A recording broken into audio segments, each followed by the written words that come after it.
அனைவருக்கும் வணக்கம் தோழர்களே. எல்லோரும் எப்படி இருக்கீங்க? ரொம்ப மகிழ்ச்சியாக இருப்பீங்க அப்படின்னு நினைக்கிறேன். இன்றைக்கி பார்த்தோம் அப்படின்னா வீரமாமுனிவரை பற்றி பார்க்கலாம். எஸ்டர்டே ஜியு போப்பு பற்றி பார்த்தோம். இது பழைய புத்தகம் புத்தகம் ரெண்டையும் கம்பைன் பண்ணால் நோட்ஸாக தான் இருக்கும். ஓகேங்களா? வீரமாமுனிவரை பற்றிய மேக்ஸிமம் முழு தகவல்கள் எல்லாமே இருக்கும். இப்போ தான் ஃபஸ்ட் டைம் நம்ம சேனலில் பார்க்குறீங்க அப்படின்னா சப்ஸ்கிரைப் பண்ணி வச்சுக்கோங்க. அதுக்கப்புறம் இந்த பிடிஎஃப் வேணும் அப்படின்னா நம்ம டெலகிராம் சேனலில் ஜாயின் பண்ணிக்கோங்க. அதில் தான் பிடிஎஃப் சென்ட் பண்ண முடியும். ஓகேங்களா?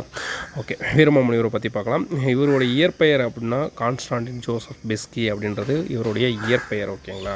பெற்றோர் கொண்டல் பெஸ்கி எலிசபெத். இவருடைய ஊர் எது அப்படின்னா இத்தாலி நாட்டை சேர்ந்தவர். இவர் காலம் 1680 1747 வரைக்கும் இவர் வாழ்ந்தார். இவருக்கு கற்பித்த ஆசிரியர் யார் அப்படின்னு பார்த்தோம் அப்படின்னா மதுரை சுப்பிரதீப கவிராயர். இவர் இயற்றிய நூல்கள் பாருங்கள்: ஞான உபதேசம், பரமார்த்த குருக்கதை, சதுரகராதி, திருக்காவலூர் கலம்பகம், கரும்பண்ண பதிகம், கித்தேரி அம்மாள் அம்மனை, ஞான கண்ணாடி, அன்னை அழுங்கல் அந்தாதி, பேத மறுத்தல், தேம்பவாணி. இந்த நூல்கள் எல்லாமே நம்ம கான்ஸ்டாண்டின் ஜோசப் பெஸ்கி அப்படின்னு என்ற வீரமாமுனிவர் எழுதிய நூல் தான்.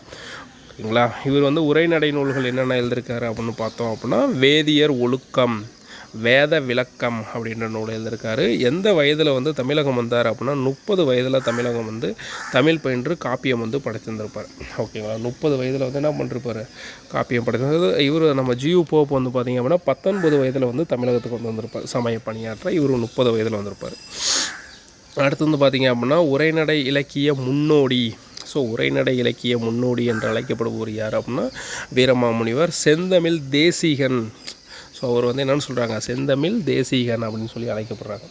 இது ரிலேட்டடாக இருக்கிற ஓல்டு கொஷின்ஸ் பார்த்தீங்க அப்படின்னா கம்யூனிட்டியில் யூடியூப்பில் கம்யூனிட்டின்னு ஒரு ஆப்ஷன் இருக்குது. அதில் பார்த்திங்கன்னா நான் போஸ்ட் பண்ணுறேன். அது எந்த மாதிரி இருக்கும்னா எல்லா டாபிக் எந்தெந்த டாப்பிக் நம்ம வீடியோ போடுறோமோ அது ரிலேட்டடாக ஓல்டு கொஷின்ஸ் எல்லாமே அதில் இன்சர்ட் பண்ணுவோம். குஷ் அப்படின்னு சொல்லுவாங்க. அதில் நீங்கள் போய் பார்த்தீங்க அப்படின்னா ரொம்ப ஹெல்ப்ஃபுல்லாக இருக்கும். கொஷின்ஸ் எந்த மாதிரிலாம் கேட்டிருக்காங்க அப்படின்னு சொல்லிட்டு உங்களால் ஒரு அனலைஸ் பண்ண முடியும். ஓகேங்களா? அடுத்து பார்த்தீங்கன்னா தேம்பவாணி, காவலூர் கலம்பகம், கதம்பா மாலை காட்சியளிக்கிறது. அதாவது தேம்பாவணியும் காவலூர் கலம்பகமும் கதம்பா மாலையாக என்ன பண்ணுது? காட்சியளிக்கிறது. தொன்னூல் பார்த்திங்க அப்படின்னா பொன்னூலாக இலங்குகிறது. சதுரகராதி பார்த்திங்கன்னா முத்தகராதியாக மிளர்கிறது அப்படின்னு சொல்லப்படுது. வீரமாமுனிவர் பார்த்திங்க அப்படின்னா தமிழ் முனிவர்களில் ஒருவராக விளங்குகிறார். இதை யார் சொன்னார் அப்படின்னா ராபி சேதுப்பிள்ளை. இப்போ வீரமாமுனிவரை தமிழ் முனிவர்களில் ஒருவராக விளங்குகிறார் அப்படின்னு சொன்னவர் யார்?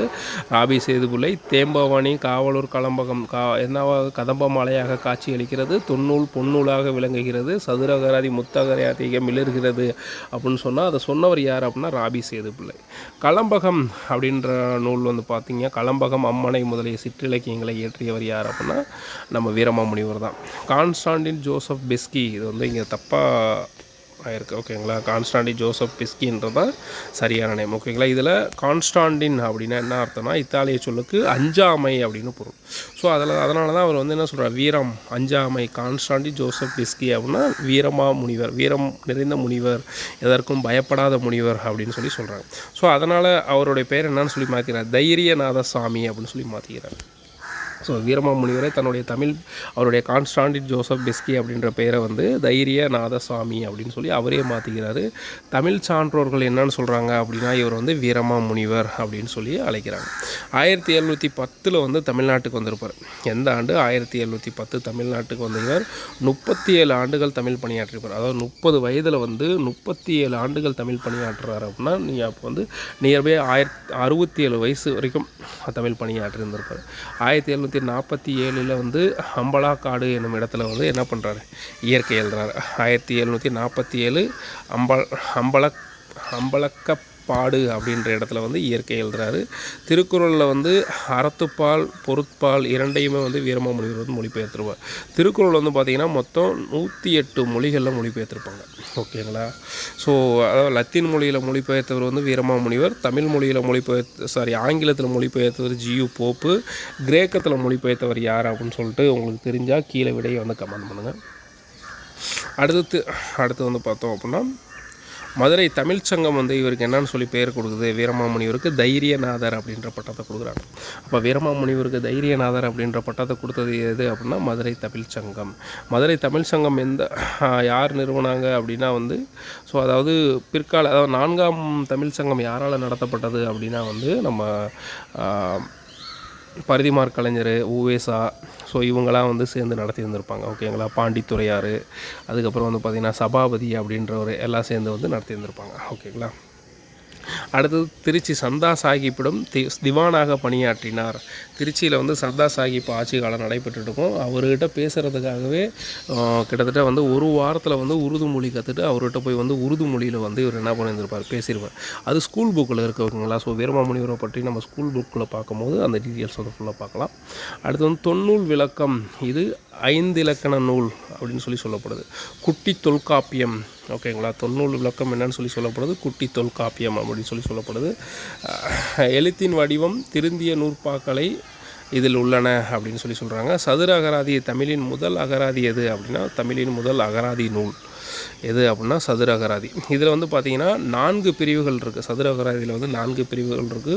தொகை, தொடை, பெயர், பொருள். ஸோ இதை 4 பற்றி வந்து நல்லா ஃபுல்லாக தெளிவாக கொடுத்துருந்துருப்பார். ஸோ அதனால தான் தமிழின் முதல் அகராதி நூல் யாருது அப்படின்னா வந்து வீரமாமுனிவர். வீரமாமுனிவர் தமிழ் அகராதியின் தந்தை என்று அழைக்கப்படுறார். ஏன்னா இவர் தான் வந்து தமிழுடைய முதல் அகராதி நூல், அகராதி அப்படின்ற நூலை வந்து எழுதுறாரு. அதனால் வந்து இவர் என்ன பண்ணுறாரு, இவர் வந்து தமிழ் அகராதியின் தந்தை அப்படின்னு சொல்லி அழைக்கப்படுறாரு.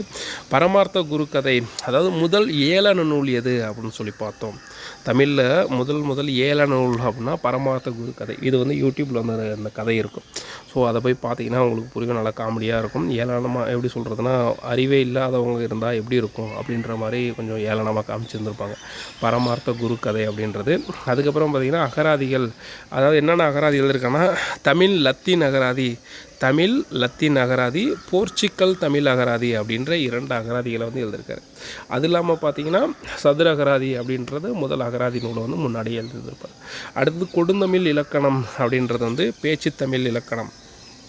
பேச்சு தமிழ் இலக்கண நூல் எது அப்படின்னா என்னது, கொடுந்தமிழ் இலக்கணம் அப்படின்னு சொல்லிட்டு கொடுந்தமிழ் இலக்கணம் அப்படின்ற நூலில் இருந்து இவர் எழுதியிருக்கார்.